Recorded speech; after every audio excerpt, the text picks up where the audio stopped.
around you, because all you're doing is burdening your family, burdening the people around you. There's no purpose for you. Nobody loves you. And these are things that I am understanding that I'm not the only one who dealt with this. There's maybe people in this room who have heard these voices before, who have had these thoughts before, and sometimes this is what I thought before. I was just like, well, how can this possibly be happening to me if I grew up in the church? Isn't church supposed to protect me? Isn't the faith of my parents and my family supposed to protect me? And I came to the realization sooner or later that it doesn't matter what people are doing around you. You make your own choices, and you suffer the consequences of your own choices. And sooner or later, Oksana, my cousin, she invited me to a service somewhere in Manhattan, and I literally went just because she annoyed me. So she knows I share this the same way. But she's like, "Come on, let's go." And I'm thinking, man, like, the only way she'll stop telling me is if I actually go. So persistence to your friends about inviting them, it works. Trust me. Alex's persistence when he would drive down the side of the road, my parents' persistence, Oksana's persistence, I'm so thankful for it, So I finally went, and the sermon was being preached, and I'm sitting in this room, and I look around, and it's as if it's just me, and everybody else disappeared. And then the pastor asks, is there anybody here who wants to try this Jesus out? Just raise your hand. Like, all you have to do is just raise your hand and repeat these words. And I'm like, you know what? Like, why not? I'm living in such sin, and I tried it all. Literally, I tried to fill the void with anything and everything possible. And I know it sounds like a cliche, but the enemy has nothing new. Like, he's going to do the same thing. He has nothing new to come up with, but that's the truth. When you don't have satisfaction, you're going to try to fill it with things. But we are created to be worshipers, and if we're not worshiping God, we're automatically going to be worshiping something or someone else. That's the reality of the situation. So I'm like, you know what? Fine. I raised my hand, I repeated the prayers, and I thought, it wasn't even something that I pronounced in my own words, it was a thought that I had in the back of my mind. You know what, God, if you're real, take away these desires from me. And in particular, it was smoking. At that moment, I started my own business. I thought maybe this is going to bring me fulfillment. Maybe this is going to bring me joy. So I started teaching dance and fitness, and those of you who may know, when you're a heavy smoker, you can't physically work out and have, do intensive training and smoke at the same time. So I knew I needed to put an end to this, but I had no self-control. I would drink myself to sleep. I would do other things just so that I can kind of forget about the lifestyle I was living. So I knew that I had no willpower. And I asked God, I'm like, if this is you, if you're real, take it away. That same moment, I came outside. And this is a big mega church, so there's a lot of new believers that are there. And somebody was smoking just outside. And I thought, for the first time, I'm like, let me not pick up this cigarette. I'm around Christians, right? I'm in church. Let me not do this. Let me wait and go around around the corner. So somebody smoked around me, and in that instance, I felt I was so nauseated from the smell. Пришло такое отвращение. And as a smoker, you when you smell it, you want it. Here, it was the complete opposite feeling. And I'm like, this is disgusting, and I never ever want to do this again. And I caught myself on this, I literally to the point of almost throwing up, and I caught myself in this thought. I'm like, how is this possible? And I knew that this is something that God did. And I remembered that when I subconsciously prayed this prayer, God, if this is you, take this away, I said, I'll give you my life in return. And many people say, well, if God is real, then why doesn't he do this for me? Why doesn't he bring this person back? Why doesn't he give me this job that I've been asking for so long? But there's an exchange that needs to occur. And this is something that I realized, God, this is something that's on my heart. I'll give you my life. I'll give you my life. And he answers the desires of our hearts because he's our good, good Father. And this is the truth. This is the truth. Would your Father ever wish anything bad upon you? No, he wouldn't. And I remember this is the shift, the moment that happened. I came home and I was just crying on my knees all night, praying however I knew. It's like I haven't prayed in years, and here I'm just praying all night. And I'm understanding that, wow, my life just changed in a split second, but I still have the same friends. I'm still in the same school. My schedule is still the same. How in the world am I going to, совмещать это. So the next day, you know, I saw my friends and I'm like, guys, you would never imagine what I experienced. And I would start sharing with them, because when you have that first love, you know, has anyone ever here been in love? No. Maybe. I'm not too sure, actually.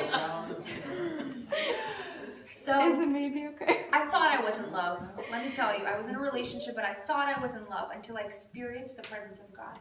When you experience the presence of God, you realize everything else is just less. Unless it's really that true person, you know, like there is that true love.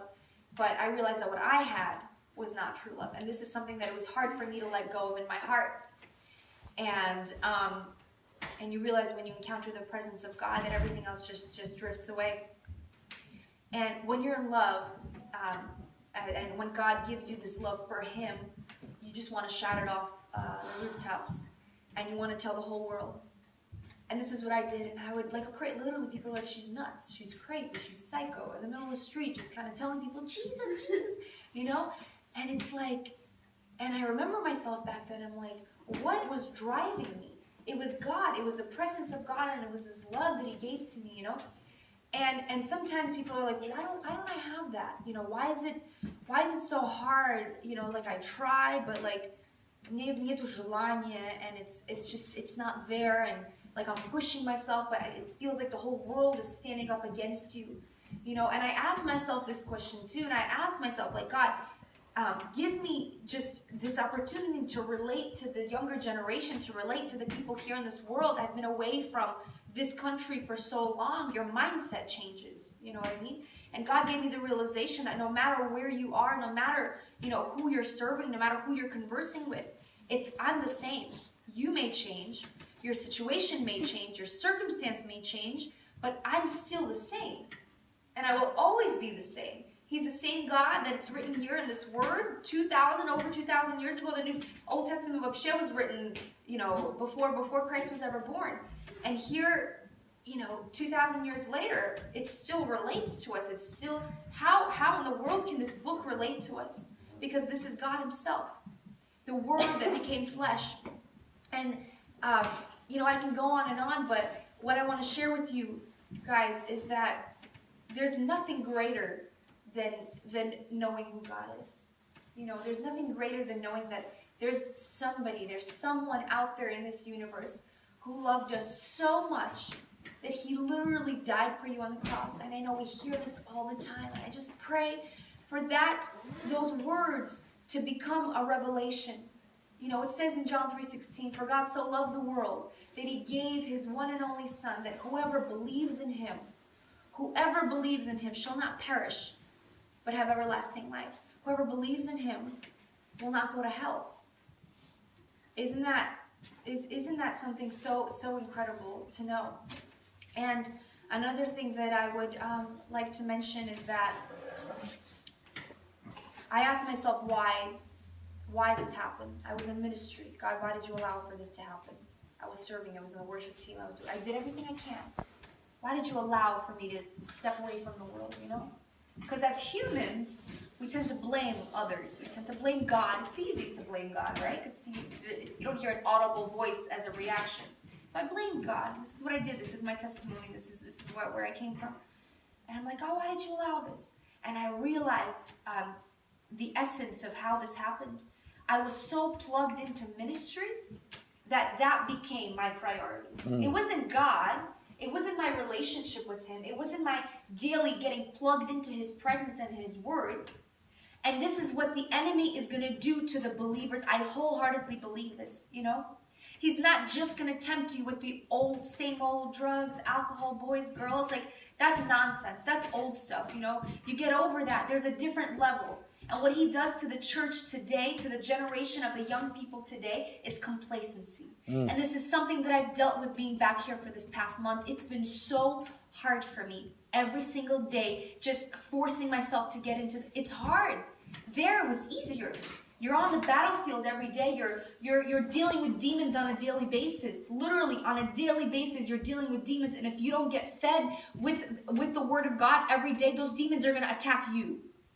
And that's the reality of the situation. That's what happened with members in our team. And we were like, yo, we gotta, put on our armor of God every single day, because if you don't do it, you're not gonna survive there.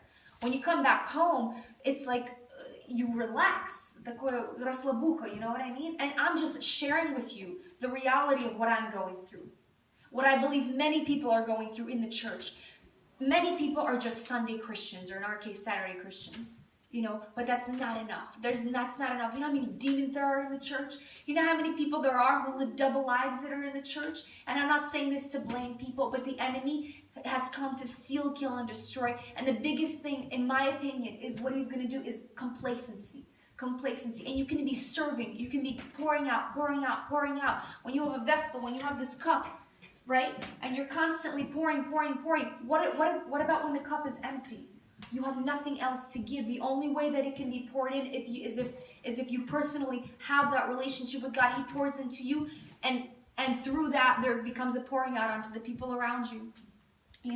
And this is something that I realized here, and this is something that I feel like really like the word for today's generation. There's so many Christians that are just like relaxed and tired and not in that discipline. You know why? Because we're not dealing with the persecution. Last night I was watching a video about which it's